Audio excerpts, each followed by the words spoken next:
So bulk modulus of elasticity, पिछली class में हम लोगों ने यंग्स मॉड्यूलस ऑफ इलास्टिसिटी किया था। यंग्स मॉड्यूलस ऑफ इलास्टिसिटी क्या होता है, कौन बताएगा मुझे?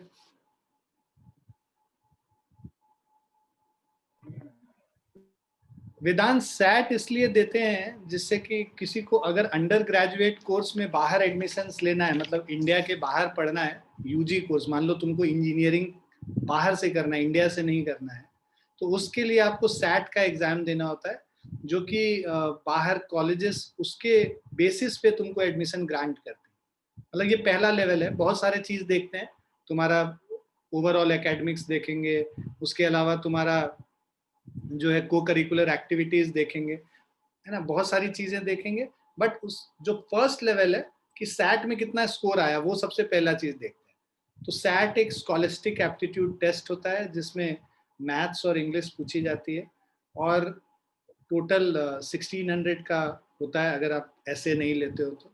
1600 में anything above 1450 is a decent score. Madhav, तुम्हारा मार्क्स कब आ रहा है? सर आ गया। चलिए, बल्क मॉड्यूलस ऑफ इलास्टिसिटी, हाँ, यंग्स मॉड्यूलस ऑफ इलास्टिसिटी के बारे में बात कर रहे थे। कौन बता रहा है मुझे क्या होता है Young's modulus of elasticity? The ratio of normal stress and longitudinal strain. Yeah, normal stress by longitudinal strain. So F by A divided by delta L by L is Young's modulus, right? Okay, great. So bulk modulus of elasticity, it is defined as the ratio of normal stress to volumetric strain. वहाँ longitudinal strain था, यहाँ volumetric strain है। तो volumetric strain मतलब delta V by V, change in volume by original volume, वो volumetric strain हो गया। So ratio of normal stress by volumetric strain is given by bulk modulus of elasticity. Consider a spherical solid body of volume V and surface area A. In order to compress the body, let a force F be applied normally on the entire surface of the body and its volume decreases by delta V. मान लो हम लोग पूरे volume पे एक force लगा रहे हैं इस पे F से, ठीक है। सो ये जो हम लोग फोर्स लगा रहे हैं ये पूरे बॉडी पे लग रहा है, इसका जो पूरा सरफेस एरिया है ये A है, और जो चेंज इन वॉल्यूम हो रहा है, ये जो डिक्रीज इन वॉल्यूम हो रहा है वो डेल्टा V हो रहा है। तो अंदर जो वॉल्यूम है V माइनस डेल्टा V है, और टोटल इनिशियल वॉल्यूम V था। तो वॉल्यूमेट्रिक स्ट्रेन निकालेंगे, so this is minus of delta V by V। Negative sign क्या बताता है कि डिक्रीज इन वॉल्यूम हो रहा है। Here negative sign shows that volume is decreasing when force is applied. So normal stress is given by F by A and volumetric strain is given by minus delta V by V. So F by A divided by minus delta V by V. So F by A into V by delta V, minus sign आगे कर दो, तो minus of F into V by A delta V. So this is your ये bulk modulus. So if P with the increase in pressure, so if P is the increase in pressure applied to the spherical body, so let's say जो ये pressure है, increase in pressure, this is given by P. So force upon area is P.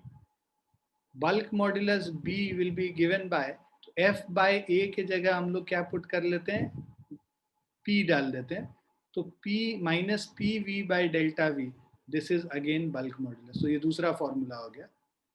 पहला था minus F V by A delta V, और दूसरा है minus P V by delta we.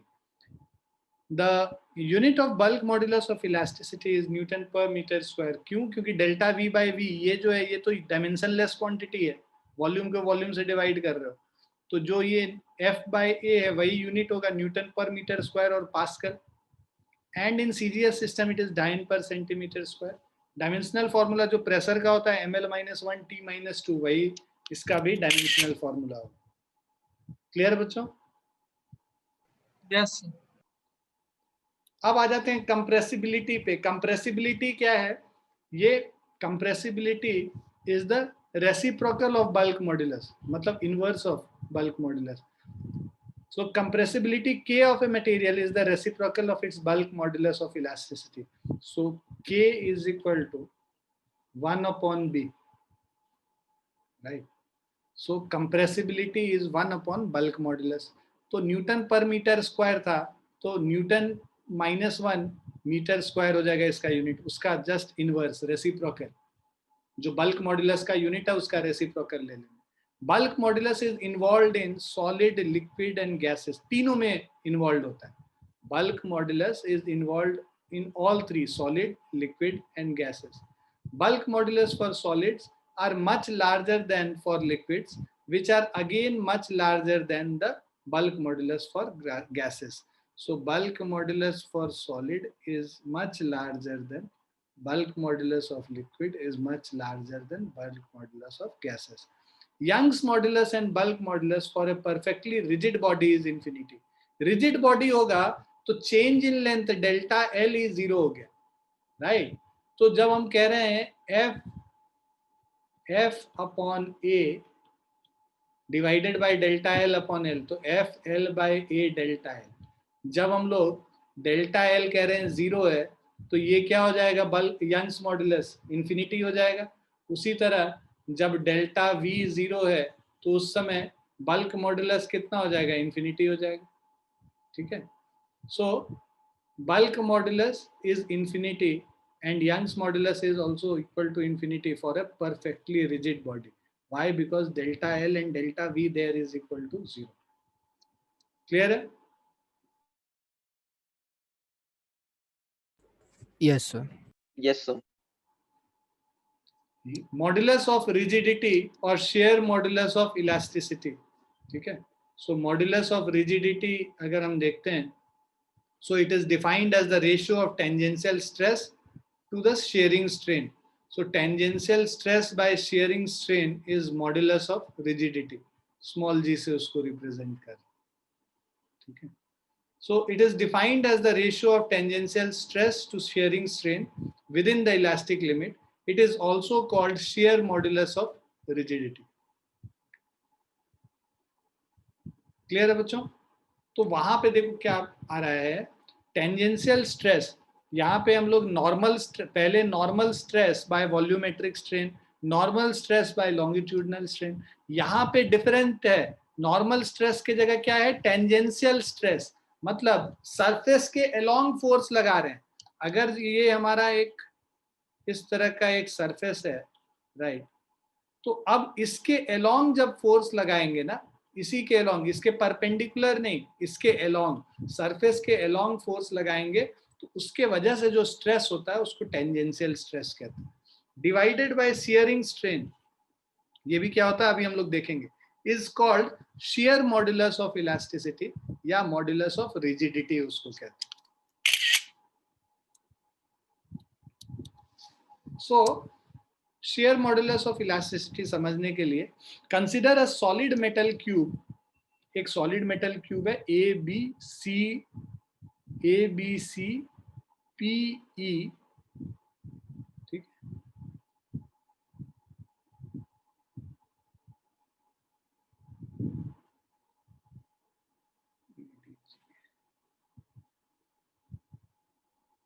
A B C D होगा, A B C D, ठीक है.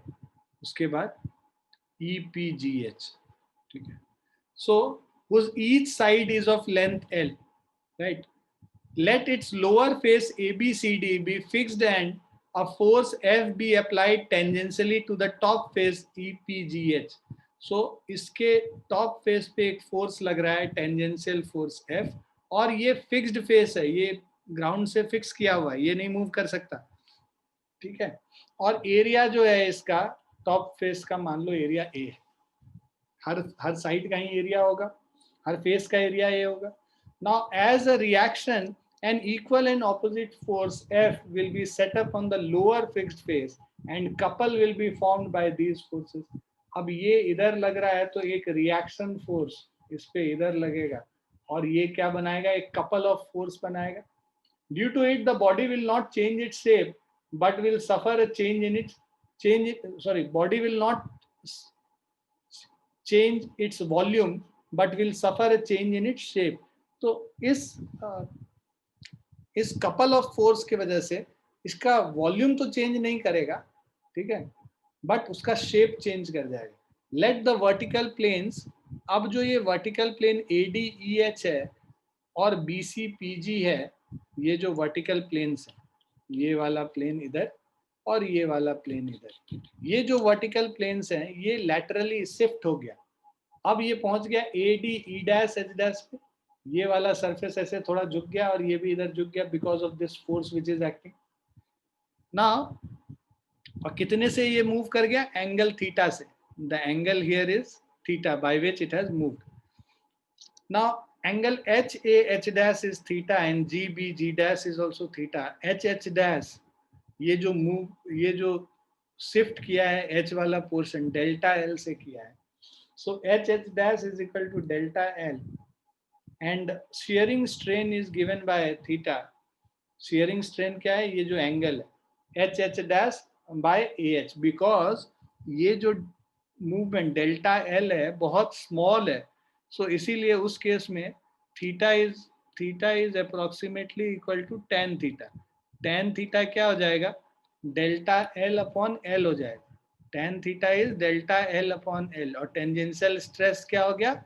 F by A, force by area A. So अब हम लोग tangential stress by shearing strain करेंगे तो F by A by theta या F by A into theta. Theta को डेल्टा L बाय L हम लोग लिख सकते हैं. ये तभी हम लोग ये कर सकते हैं when delta L is very very less than L. ठीक है. तो स्मॉल अमाउंट से अगर ये शिफ्ट किया है तभी ये हम लोग लिख सकते हैं. क्लियर है बच्चों? Yes, sir. Now the unit of G, that is shearing modulus of rigidity, ठीक है, मॉडुलस ऑफ रिजिडिटी या फिर शेयर मॉडुलस का जो यूनिट है, SI unit is newton per metre square और pascal, and in CGS it is dyne per centimetre square and the dimensional formula remains the same. Now shear modulus of elasticity is involved with solids only, है ना. ये जो shape जो change करेगा solid में बस होगा. Shear modulus for a solid is generally less than its Young's modulus, right. So for most of the solid material, the value of shear modulus is 1/3 of the Young's modulus. So G is equal to Y by 3. This is an important relation to be remembered. Shear modulus or elastic modulus of rigidity of ideal liquid is 0, since a liquid at rest cannot sustain a tangential force. Ideal liquid में shear modulus of elasticity जो है वो 0 होगा. Clear है बच्चों? Yes. So for once, can you please go on the last slide?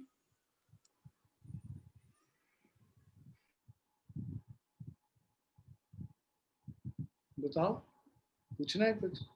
नहीं sir, लिख लिया. Thank you.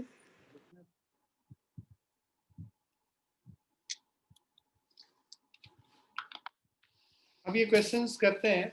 जो पहला क्वेश्चन कह रहा है when the pressure on a sphere is increased by 80 atmosphere, then its volume decreases by 0.01%. Find the bulk modulus of elasticity of the material of a sphere. So bulk modulus of elasticity हम लोग ने देखा था increase in pressure के हिसाब से minus of PV by delta V था, where P is the increase in pressure. तो इंक्रीज इन प्रेशर कितना है? 80 एटमॉस्फेयर है. तो इसको पहले तो कन्वर्ट कर लो SI यूनिट में. तो increase in pressure P is equal to 80 atmosphere, 80 into 1.013 into 10 to the power 5 newton per metre square. और यहाँ पे डेल्टा V अपॉन V अगर हम लोग निकालेंगे, वॉल्यूम डिक्रीजेस बाय 0.01%, तो माइनस ऑफ 0.01 अपॉन 100 हो जाएगा. परसेंट है इसीलिए 100 से डिवाइड कर. ठीक है. तो P का वैल्यू पता है, डेल्टा V का वैल्यू, V बाय V का वैल्यू पता है. अब इसको अगर हम लोग वैल्यूज पुट कर लेते हैं, हम लोग को बल्क मॉडुलस ऑफ इलास्टिसिटी निकालना है minus of 80 into 1.013 10 to the power 5 into, sorry, divided by delta V by V minus of 0.01 divided by 100. So B is equal to 10 to the power minus 4, ऊपर जाएगा 9 हो जाएगा, 80 into 1.013,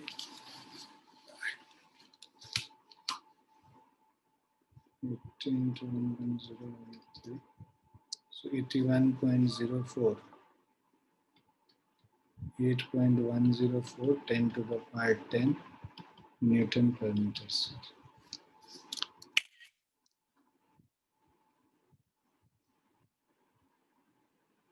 clear है बच्चों? Yes, sir.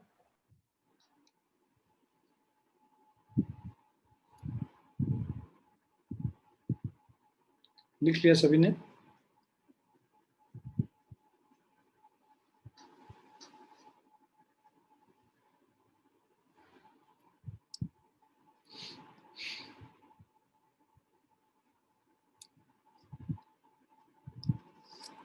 Next है 1 liter of ideal gas is compressed isothermally at 0.72 meter of Hg column, ठीक है, so that its volume becomes 0.9 liters.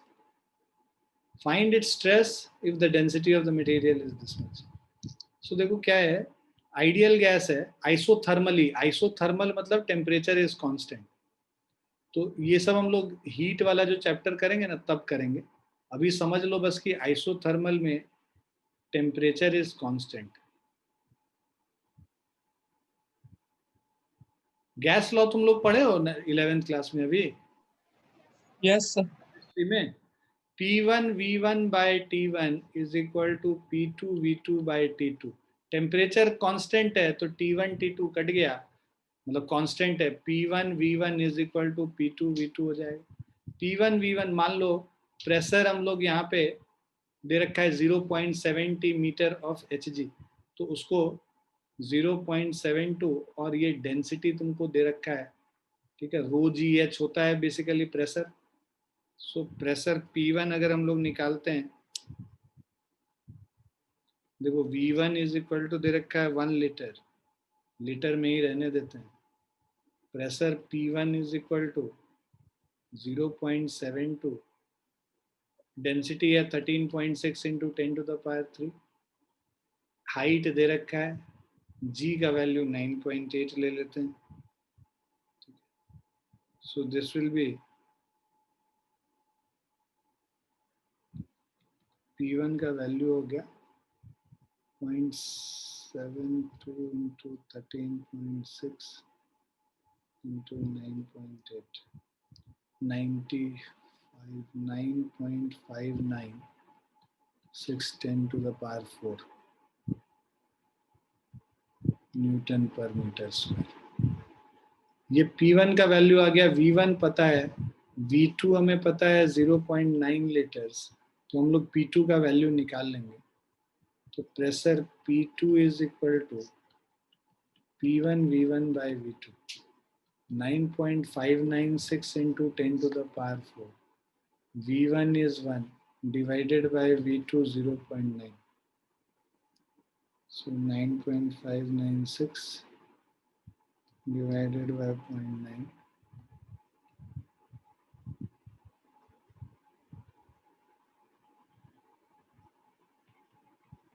10.66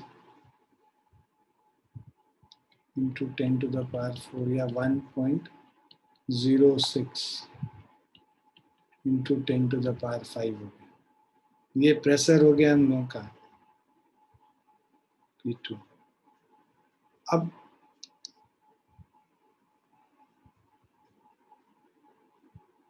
इसका स्ट्रेस हम लोग को निकालना है. तो स्ट्रेस इज इक्वल टू, यही स्ट्रेस हो गया 1.06. स्ट्रेस तो इंक्रीज इन प्रेशर ही है ना, increase in pressure, increase in pressure is equal to stress. So this is P2 minus P1, 1.06. Yeah, 10.6 minus of 9.6 into 10 to the power 4. 1 into 10 to the power 4 Newton per meter square.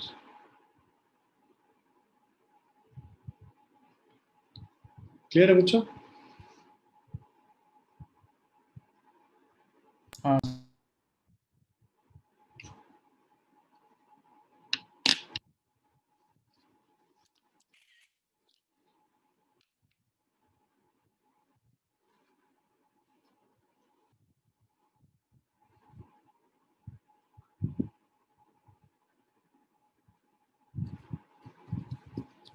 लिख लिया सभी ने?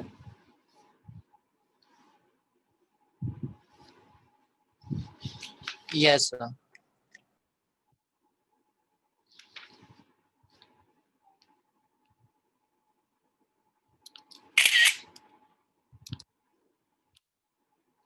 Next question है, a 5 centimeter cube has its upper face displaced by 0.2 centimeter. ठीक है, तो delta L जो है 0.2 सेंटीमीटर है, सेंटीमीटर मतलब 2 into 10 to the power -3 metre हो गया. 5 सेंटीमीटर क्यूब है, L is equal to 5 centimetre 5 into 10 to the power -2 meter. Upper face displaced by 0.2 centimeter by a tangential force of 8 Newton. F is equal to 8 Newton. Calculate the shearing strain, shearing stress and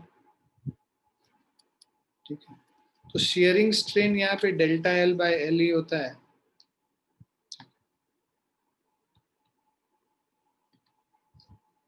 Shearing strain is equal to delta L by L.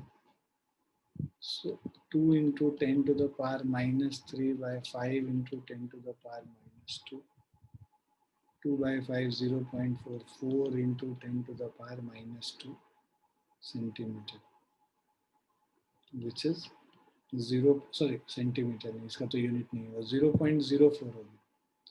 Sharing strain निकल गया. Sharing stress जो है that is F by A. Shearing stress is equal to F upon A. Area क्या है? 5 centimetre into 5 centimetre 25 centimetre square हो गया. F is 8 divided by 0.05 का whole square. So this is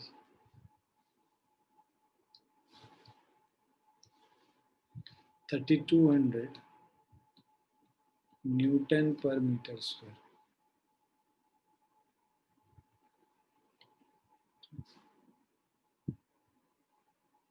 So shearing strain हो गया, shearing stress हो गया. अब and modulus of rigidity,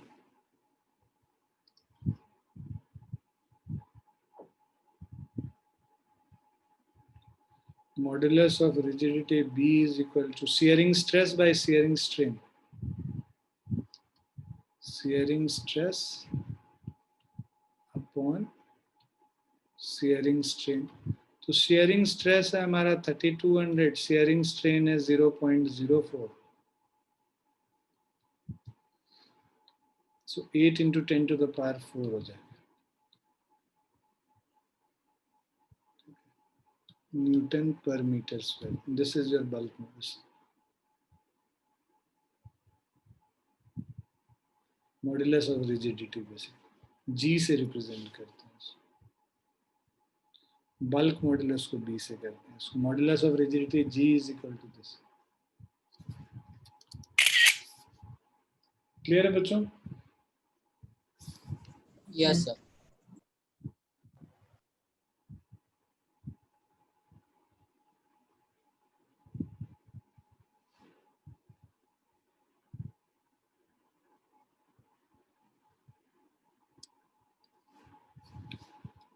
अब ये stress strain relationship in a wire हम लोग देख रहे हैं. ठीक है. So suspend a wire of uniform area of cross section vertically from a rigid support through one end. तो बेसिकली क्या करते हैं, एक वायर को एक रिजिड सपोर्ट एक एंड पे डाल के इसको हम लोग सस्पेंड कर देते हैं ना, लटका देते हैं. So suspend a wire of uniform area of cross section vertically from a rigid support through one end and attach a hanger at the other end of the wire on which the another weight can be placed. ठीक है, यहाँ rigid support से कर दिया और दूसरे तरफ एक हैंगर के थ्रू दूसरे मास को हम लोगों ने इससे हैंग कर दिया. Attach vernier scale V to the lower end of the wire. तो यहाँ पे एक वर्नियर स्केल हम लोग इसके lower end of the wire पे लगा देते हैं. ठीक है, जिससे कि हम लोग मेजर कर सके.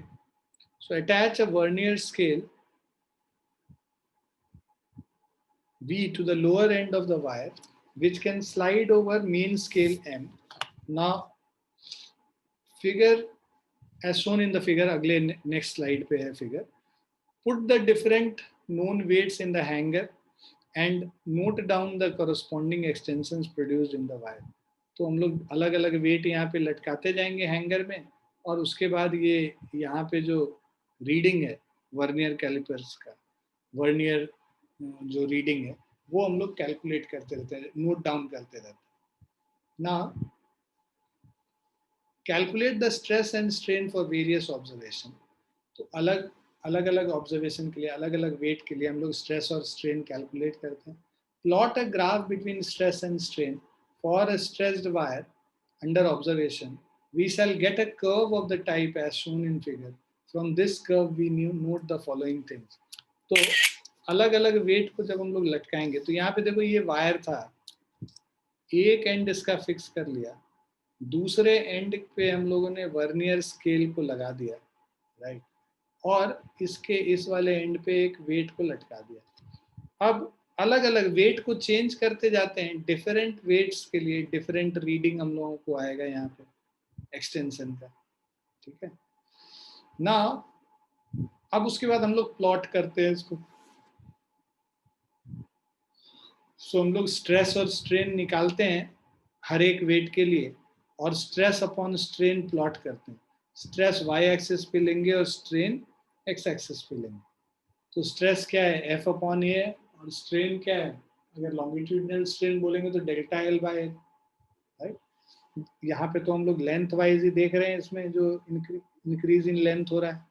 So the portion OA of the graph is a straight line showing that stress is directly proportional to strain up to the stage represented by the point A. इस point A तक straight line मिलेगा, उसको line से ऐसे join कर देते हैं. तो ये जो पूरा पॉइंट है O से लेके A तक, जहाँ पे कि स्ट्रेट लाइन मिलता है स्ट्रेस अपॉन स्ट्रेन का जो रिलेशनशिप है, इस पूरे पॉइंट को हम लोग, ठीक है. So the portion OA of the graph is a straight line showing that stress is directly proportional to strain up to a stage represented by point A. Thus Hooke's law is fully obeyed in the region OA.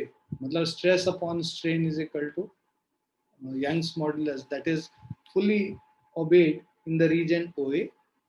Point A is sometimes called point of proportional limit. ठीक है, तो यहाँ पे stress और strain, stress is proportional to strain, यही है Hooke's law, है ना. Stress upon strain is equal to constant. Hooke's law कहता है वही stress upon strain is equal to constant.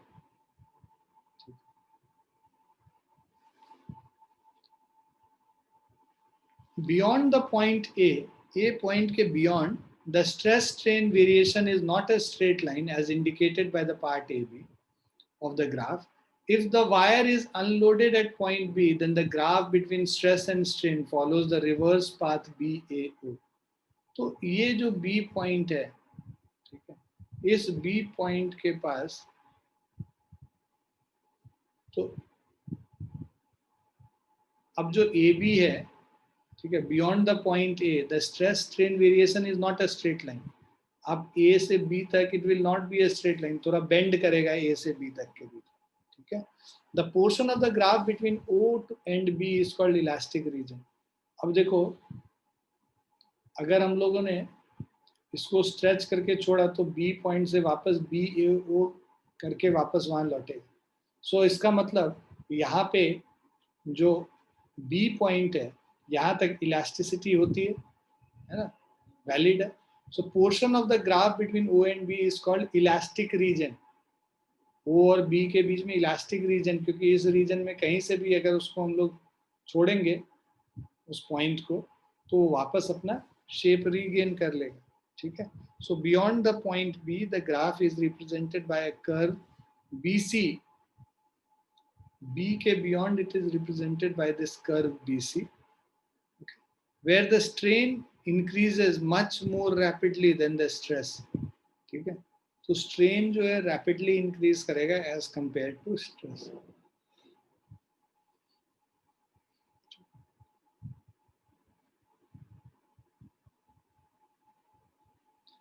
The slope of the graph between stress and strain from point B to C, from कर लेना इसमें. So the slope of the graph between the stress and strain from point B to C becomes quite small as shown with the curve by the curve BC. तो ये B to C जो है ये portion, slope of the graph between stress and strain becomes quite small. Now if the wire is unloaded at point C, the graph between stress and strain will not follow the path CBAO but traces a dotted,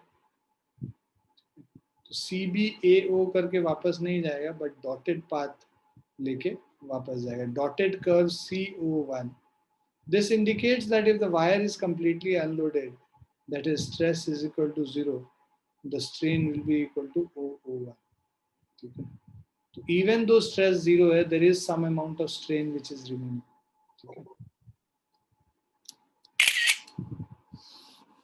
clear है बच्चों? Yes, sir. ठीक है.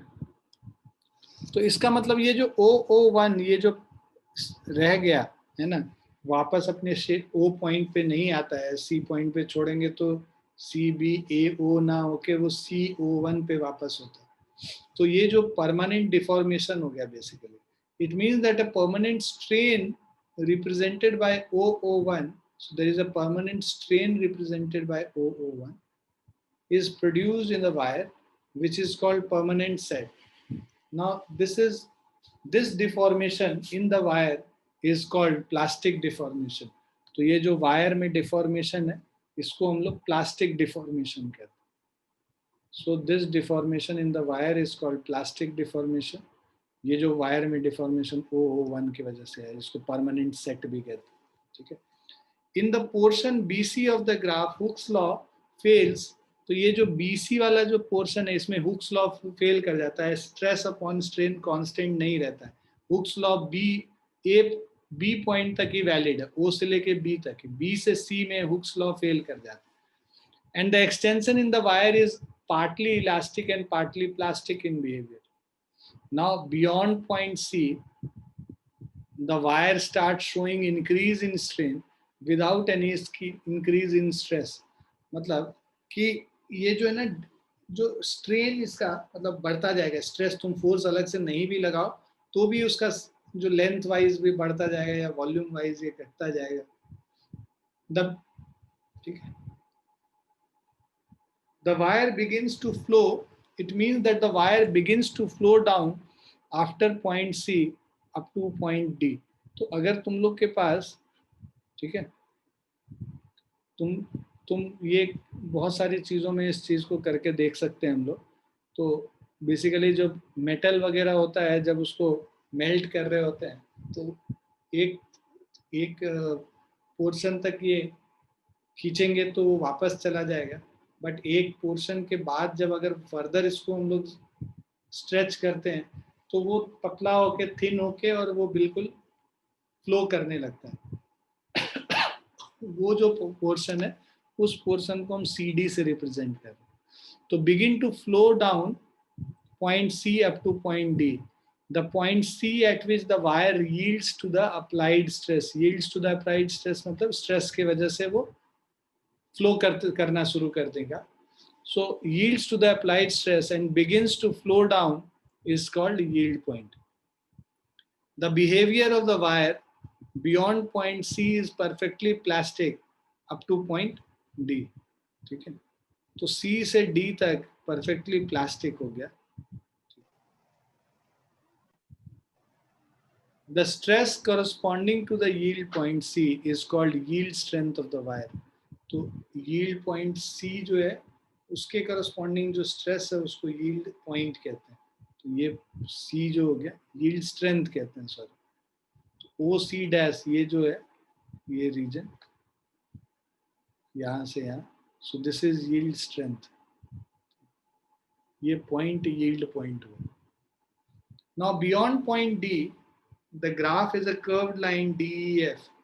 तो D के beyond अगर हम जाएंगे तो graph is a curved line DEF इस तरीके से, ठीक है. Which shows even if the wire is unloaded a little point E, ठीक है, a little point E. So even if the wire is unloaded a little point E, the thinning of the wire starts and necks and waist. Starts and the necks and waists are developed at few weaker portions in the wire and finally the wire breaks, which is shown by point F. तो wire कहाँ पे break कर जाएगा? Point F पे. The stress corresponding to point E is called breaking stress. जहाँ के बाद के neck और waist बनना शुरू हो जाता है उसको breaking stress कहते हैं, और ultimate stress, and the point F is called breaking point. The portion of the graph DEF shows plastic behavior of the wire. तो यहाँ D से लेके E से लेके F तक, this is the plastic behavior of the wire. This shows the plastic behavior of the wire. Clear बच्चों? Yes. हाँ. Now classification of material from the study of stress versus strain curve. So from the study of stress strain variation, the different materials can be classified as below. पहला है ductile material. These are those material which show large plastic range beyond elastic limit. ठीक है, तो elastic limit के beyond large plastic range होता है, उसको हम लोग ductile material कहते हैं. For some materials, so for such materials, the breaking point is widely separated from the point of elastic limit on the stress strain graph. Such materials can be used in making springs and sheets. Examples of ductile material are copper, silver, iron, aluminum, etc. Now, brittle materials अगर हम लोग देखेंगे तो brittle material का कैसा रहता है graph? These are those material which show very small plastic range, तुरंत टूट जाता है, ठीक है, beyond elastic limit. For such materials, the breaking point lies close to elastic limit. Such materials cannot be used in making the spring and sheets. Examples of brittle material are cast iron, glass, etc. The stress strain curve of a brittle material is shown in the figure. तो ये brittle material का ये हो गया curve.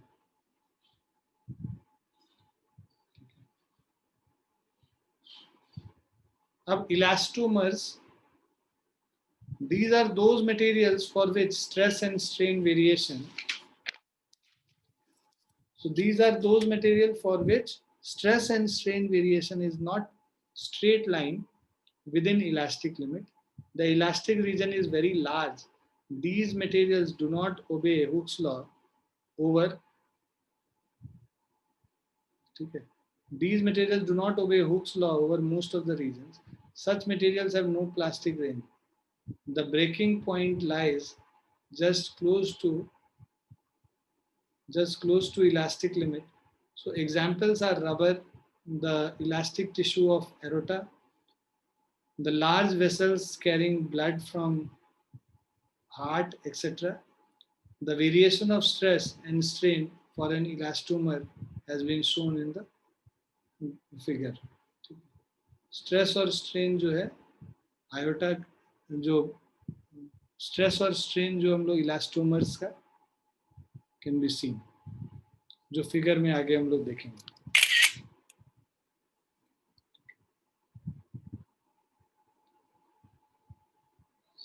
Now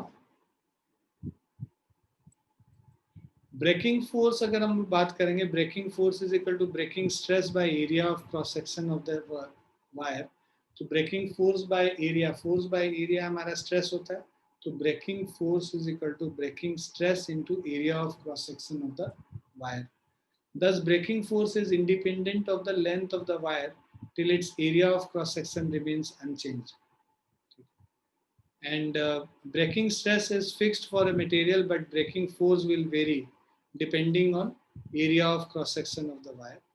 While using a material, the working stress is always kept much lower than that of the breaking stress, so that safety factor breaking stress upon working stress may have a large value. तो ये सब है ना, numericals तो नहीं आएगा, but ये relation सब ध्यान रखो. सेफ्टी फैक्टर को क्या होता है, breaking stress by working stress हो गया. वर्किंग स्ट्रेस को हम लोग लेस रखते हैं ब्रेकिंग स्ट्रेस से, ठीक है, जिससे बिल्कुल एकदम एंड पॉइंट पे जाके ना वर्क कर रहा. उसके बाद breaking stress is fixed for a material, but breaking force will vary depending on area of cross section of wire. Breaking force is breaking stress by area of cross section of wire. Thus, breaking force is independent of the length of the wire till its area of cross section remains unchanged. Clear है बच्चों? Yes, sir. ठीक है, तो हम लोग यहीं पे आज रुकेंगे. ठीक है, इसके आगे हम लोग थोड़ा सा थ्योरी वाला पोर्शन बचा है, वो नेक्स्ट क्लास में करेंगे, और कुछ न्यूमेरिकल्स भी कर लेंगे. फिर नेक्स्ट क्लास में हमारा ये सॉलिड्स वाला पोर्शन खत्म हो जाएगा, फिर हम लोग लिक्विड स्टार्ट कर सकते हैं. ठीक है, 5 मिनट के बाद हम लोग फिर मैथ्स क्लास के लिए जुड़ते हैं, है ना. ठीक है, break of 5 minutes and then we can rejoin. Okay, Okay. Thank you, sir. चलो बाय बाय.